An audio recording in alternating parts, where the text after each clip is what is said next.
नमस्कार, सन्मार्ग लाइव में आपका स्वागत है। हमारे साथ हैं डॉक्टर निधि कश्यप। डॉक्टर निधि कश्यप, आपका सन्मार्ग लाइव में बहुत बहुत स्वागत है। Thank you sir. अभी नेत्रदान शिविर आज से आरंभ हो गया है। हमारे देश में बहुत लोग नेत्रहीन हैं, तो उन्हें दिखाने के लिए डॉक्टर निधि कश्यप के यहाँ आयोजन किया जाता है, जिसमें यह बताया जाता है कि नेत्रदान करना महादान है।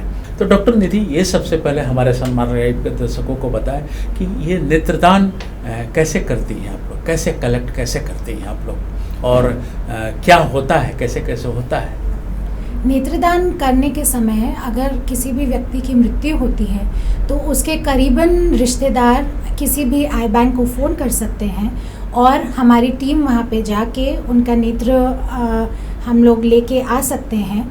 इस पूरे प्रक्रिया में 20 से 30 मिनट का ही समय लगता है और साथ में हम थोड़ा सा ब्लड सैंपल लेके आते हैं, जिसका हम टेस्टिंग करने के बाद ही नेत्र दूसरे व्यक्ति में प्रत्यारोपण कर सकते हैं। नहीं, एक बात बताइए कि जैसे मृत्यु के कितने देर बाद वो आप लोग नेत्रदान माने वो आँख को आप लोग संग्रह कर सकती हैं? बेस्ट है जितना जल्दी हो सके फ़ोन करेंगे, पर 6 घंटे के अंतर में ही नेत्र लेना बहुत अच्छा रहेगा। ये नेत्रदान की बात करती हैं तो वो क्या दूसरे की आँख में बिल्कुल सही फिट हो जाता है या कुछ असुविधाएं होती हैं? वो डिपेंड करता है कि किस तरह की बीमारी है, हम किस तरह की सर्जरी कर रहे हैं। अब नेत्र प्रत्यारोपण भी बहुत तरीके के होने लगे हैं, तो हम लोग हर नेत्र जो आता है उसको हम जांच करते हैं। उसके बाद जिस पेशेंट पे वो अच्छे से फिट होगा उसका सिलेक्शन करते हैं, फिर उन पेशेंट्स को बुला के उनमें हम लोग ऑपरेशन करते हैं। नहीं, तो ये जो दूरी होती है, मान लीजिए कि ये भारत है, भारत में 80% लोग आज भी गांव में निवास करते हैं और आपने समय बताया 6 घंटे का, तो ये कैसे मेकअप कैसे हो पाएगा? लोग सूचना दें, करें, या देने की क्या प्रक्रिया है? नेत्रदान करने की प्रक्रिया क्या होती है? नेत्रदान के लिए आई बैंक के फ़ोन नंबर है। गांव में भी अगर हो तो किसी भी आँख के डॉक्टर को फ़ोन कर सकते हैं, उनका कांटेक्ट दूसरे आई बैंकों से रहता है। और जब भी किसी आई बैंक को सूचना मिलती है तो जल्द से जल्द हम टीम निकलती है और उस जगह के लिए पहुंचने के लिए निकल जाती है। अगर हम सिर्फ झारखंड की बात करें तो ये कहाँ कहाँ ऐसी व्यवस्था है जो नेत्रदान के लिए जो लोग इंटरेस्टेड हैं या जो लोग कलेक्शन कर सकते हैं, तो कहाँ कहाँ ऐसी सुविधा है? झारखंड में हमारा जो मेडिकल कॉलेज है रिम्स, वहाँ पे यह सुविधा है। हमारे अस्पताल कश्यप मेमोरियल आई हॉस्पिटल में आई बैंक है। उसके अलावा बिहार आई बैंक है, एक आई बैंक जमशेदपुर में है, बोकारो और धनबाद में है। तो वहाँ के लोग फ़ोन कर सकते हैं, और अगर थोड़ा दूर होता है तो जो भी निकटतम शहर होगा वहाँ से लोग आ सकते हैं लेने के लिए। नेत्रदान के बाद एक धार्मिक मान्यता है कि ऊपर जब हम जाते हैं तो कुछ न देख पाएंगे, पुनर्जन्म जो होगा तो उसमें हमें कोई अंग भंग वो जो बातें हैं वो आती है सामने। तो क्या होता है, क्या इसमें है? चूँकि आप विज्ञान से भी जुड़ी हुई हैं और धर्म से भी जुड़ी हुई हैं, धार्मिक विचार को अगर माने तो धर्म कहीं लिखा नहीं है, लेकिन ये पाया जाता है, लोगों का मानना है कि भाई ऊपर जाने के बाद भी आदमी अंधा रहता है। वैज्ञानिक रूप से देखें तो जब भी इंसान मरता है वो अपना पूरा शरीर पीछे ही छोड़ के जाता है, तो चाहे वो आँख हो या पूरा शरीर हो वो लेके तो नहीं जाएगा। और मृत्यु के बाद अगर उसके बाद भी आप किसी और व्यक्ति की सहायता कर सके तो इससे बड़ा पुण्य का काम कुछ और हो नहीं सकता है। धार्मिक रूप से देखा जाए तो बहुत सारे जन्म लेने के बाद ही इंसान पैदा होता है, वह सबसे बुद्धिमान होता है सारे स्पीशीज़ में। तो यह सूझबूझ एक इंसान को ही हो सकती है कि वो मरने के बाद भी कैसे किसी की सहायता कर सके। तो ये सब अंधविश्वास बहुत गलत है, और नेत्र प्रत्यारोपण करना और नेत्र दान करना बहुत ही पुण्य की बात है। नहीं, वो तो लेकिन अभी भी बहुत लोग ऐसा नहीं कर पाते हैं, जबकि साक्षरता वृद्धि बढ़ी है, लोगों का विश्वास भी बढ़ा है, पढ़ाई लिखाई की तरफ विज्ञान में भरोसा भी गया है। तो जागरूकता चलाने के लिए क्या सरकार की कोई योजना चलती है या फिर आप लोगों का कुछ वैसी योजना है क्या जो जागरूक हो सके? कैसे समाज जागरूक हो सके? सरकार की तरफ से यही पखवाड़ा हर साल हर वर्ष मनाया जाता है, जिसमें अलग अलग अस्पताल और अलग आई बैंक्स लोगों को जागरूक करने की कोशिश करते हैं। इसके अलावा हर नेत्र के अस्पताल में हम लोग के पास पैम्फलेट होते हैं, जिससे लोगों को हम ये बता सके कि नेत्रदान क्या है। सबके पास प्लेज कार्ड्स होते हैं, जो लोग अपना नेत्रदान करना चाहते हैं वो एक फॉर्म भर सकते हैं और अपने रिश्तेदारों को बता सकते हैं कि उन्होंने ऐसा प्रण लिया है। तो ये सब सरकार की तरफ से ही ये सब योजनाएं जो चल रही हैं सब सरकारी योजनाएं प्रेरित करता है, सरकार ही प्रेरित कर रही है। लेकिन एक अहम सवाल आता है कि क्या नेत्रदान में जो व्यक्ति मृत्यु हो गया उसका क्या पैसा वैसा भी लगता है? कितने पैसे लेते हैं आप लोग, या फिर ये कैसे कलेक्ट होता है? एक्चुअली नेत्रदान बिल्कुल निशुल्क है, ना उसको ख़रीदा जा सकता है आँख को, ना उसको बेचा जा सकता है। परंतु आँख को लेने जाने के लिए, उसके बाद उसको प्रिजर्व करने के लिए जो मीडिया यूज़ होता है उसमें कुछ शुल्क लगता है। ऑपरेशन के टाइम जो हम लोग सर्जरी में जो सामान यूज़ करते हैं उसका थोड़ा शुल्क लग सकता है, परंतु नेत्र बिल्कुल मुफ्त है, देने के भी पैसे नहीं लगते और लेने के भी कोई पैसे। तो कोई खर्च नहीं लगता है, जैसे आपने कहा वो प्रत्यारोपण, मतलब कि वो आँख किसी दूसरे व्यक्ति में लगाया जाता है तो उनसे पैसे लिए जाते हैं?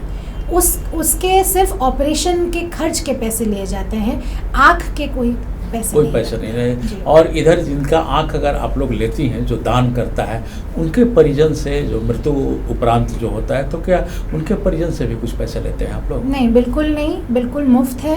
हमारी टीम जाती है, जो भी खर्चा होता है हमारा आई बैंक खुद उठाता है, उसको जैसे भी प्रिजर्व करना है वो सब आई बैंक खर्चा उठाता है और निःशुल्क जाके लेके आते हैं। तो इसमें जो नेत्रदान की बात आप कर रही हैं, क्या हमारे पास कुछ डाटा है क्या कि हाँ इस भारतवर्ष में कितने लोग अंधे हैं? अभी अराउंड 15 लाख लोग हैं जो कॉर्निया जनित अंधेपन से ग्रसित हैं, और हर साल 20 से 30 हज़ार लोग और इस सूची में ऐड होते जा रहे हैं। जबकि पिछले साल ऑल इंडिया लेवल पे सिर्फ 69,000 आईज का प्रत्यारोपण हुआ है। तो एक बहुत बड़ा गैप है, जो ज़रूरत है हमारे देश को और जितना मिल रहा है, और हर साल ये सूची बढ़ती जा रही है। इसीलिए ये पखवाड़ा कर रहे हैं, इसीलिए सबको प्रेरित करना चाहते हैं कि जाने के टाइम पे शरीर को या तो दफनाएंगे या जलाएंगे, उसको लेके नहीं जाने वाले हैं। तो इससे बेहतर है कि नेत्रदान करके जाए। एक चीज़ तो आपने बताया कि हाँ, लेकिन ये कॉर्निया में हरास माने गिरावट क्यों आ रही है, इसका क्या है? हमारे दर्शकों को थोड़ा विस्तृत जानकारी दें, ताकि कॉर्निया को कैसे लोग सेव कर सकें, कैसे बचाएं, इसका भी ख्याल रखें। कॉर्निया एक्चुअली आँख का सबसे आगे वाला भाग होता है, पारदर्शक होता है। इसके अंदर ये खिड़की का काम करता है और किरणें, लाइट की किरणें अंदर जाती हैं और उससे देखने में सुविधा होती है। किसी भी इन्फेक्शन के कारण या कभी चोट लगने के कारण या कॉर्निया जनित किसी बीमारी के कारण ये कांच जैसा जो परत है वो ओपेक हो जाता है, प्लास्टिक जैसा हो जाता है, और इसमें से लाइट अंदर नहीं जा पाती है। तो उसकी वजह से कॉर्निया जनित अंधापन डेवलप होता है। तो छोटे बच्चों को यही कहना चाहूँगी कि छोटे बच्चों में जिनमें विटामिन की कमी है उनमें भी यह प्रॉब्लम होती है। उसके लिए भी देश भर में अभियान चला हुआ है कि विटामिन ए डेफिशिएंसी से बचा के रखे बच्चों को।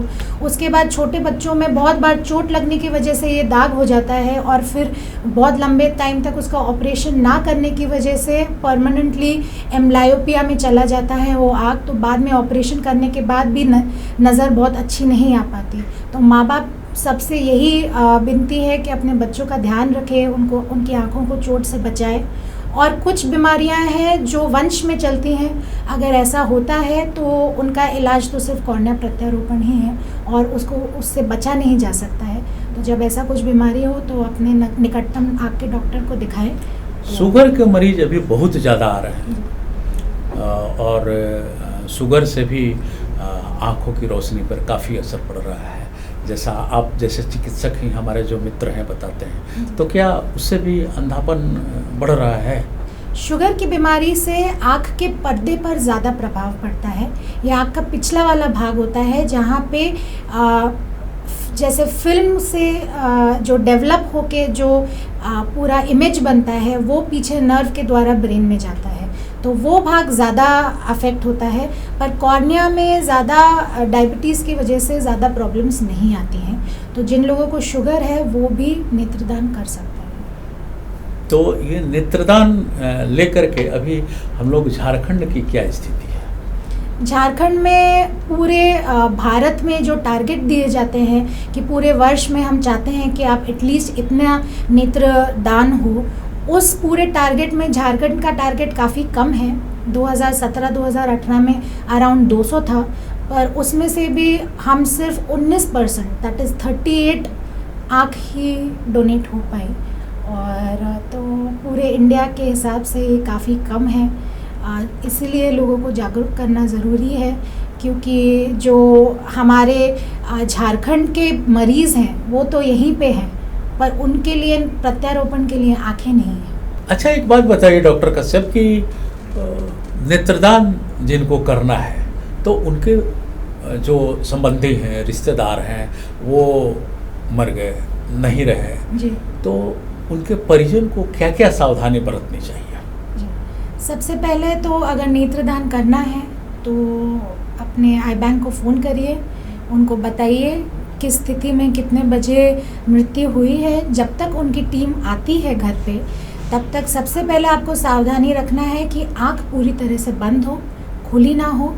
अगर फ़ैन चालू है तो फ़ैन को बंद कर दीजिए, एसी अगर अवेलेबल है तो एसी चालू कर दीजिए, और शरीर को थोड़ा सा माथा ऊपर रखना होता है तो नीचे 2 या 3 तकिया लगा सकते हैं। और अगर आपके पास कोई आई ड्रॉप है, प्लेन एंटीबायोटिक, तो वो एंटीबायोटिक डाल सकते हैं। आँख के ऊपर गीली ठंडी रुई रख सकते हैं, बस इतना काफ़ी है, तब तक टीम आ जाएगी। ठीक ही कहा डॉक्टर निधि कश्यप ने कि झारखंड सबसे पीछे है। ये सच है कि जब आत्मा परमात्मा में प्रवेश कर गई उसके बाद शरीर का कोई मोल नहीं रह जाता है, वो खाक में ही मिल जाती है, चाहे जैसे हो। तो नेत्रदान सबसे बड़ा दान है, महादान है। निधि कश्यप, आपका बहुत बहुत स्वागत सन्मार्ग लाइव में आने के लिए। आप हमारे साथ बने रहिए और सन्मार्ग लाइव देखते रहिए। मुझे दीजिए इजाज़त, नमस्कार।